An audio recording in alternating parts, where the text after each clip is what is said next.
Wow! நீங்க எல்லாரும் ஒண்ணா எவ்ளோ ஜாலியா இருக்கீங்க. இவ்ளோ நாளா எங்க அம்மா, அப்பா, நானு 3 பேரு மட்டும்தான் ஒரு குடும்பம்னு நினைச்சிட்டு இருந்தேன். ஆனா உன் வீட்டுக்கு வந்ததுக்கு அப்புறம் தான் கூட்டு குடும்பத்தோட அருமை என்னன்னு புரியுது. கண்ணுங்களா, என்ன பண்ணிட்டு இருக்கீங்க? பாட்டி, நாங்கெல்லாம் சும்மா ஜாலியா பேசிட்டு இருக்கோம் பாட்டி. கண்ணுங்களா, நீங்க படிக்கிற பசங்க.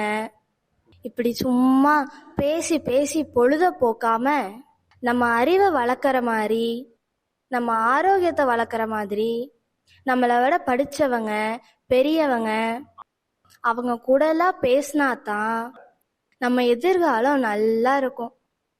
சரி, இப்படி வாங்க, இப்படி உட்காருங்க. உங்களுக்கு ஒரு நல்ல கதை ஒன்று சொல்றேன். சரிங்க பாட்டி. டேய் தருண், என்னாச்சுடா? உன் கண்ணெல்லாம் கலங்குது. இந்த மாதிரி எங்க தாத்தாவும் பாட்டியும் எங்க வீட்ல எங்களோடய இருந்தா எவ்வளோ நல்லா இருக்கும்.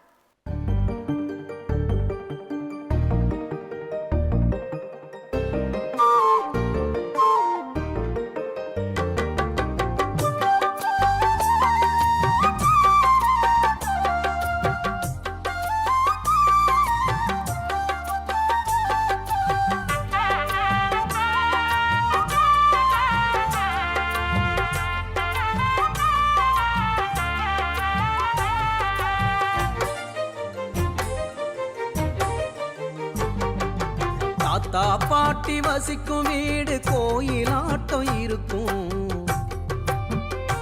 அவங்க ஊட்டி வளர்க்கும் அன்பு பாசம் தேனை விடவும் இனிக்கும். பாட்டம் பாட்டி உறவிருந்தா புல்லும் மலைய வளைக்கும்.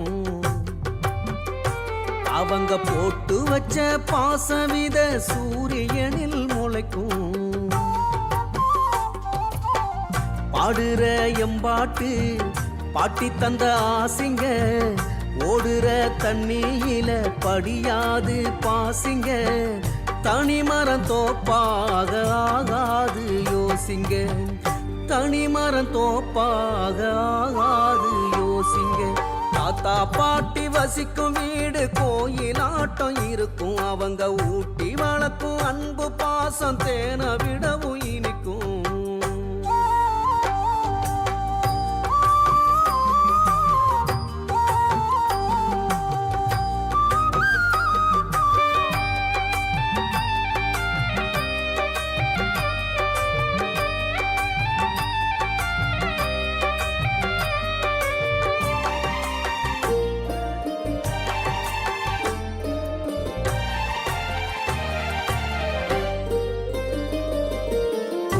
கருவா பூடிச்சு பூடிச்சு காப்பு காய்ச்ச கை எனக்கு கல்லு நெல்லு உமிய நீக்கி போடச்சு தருமே நொய்யி.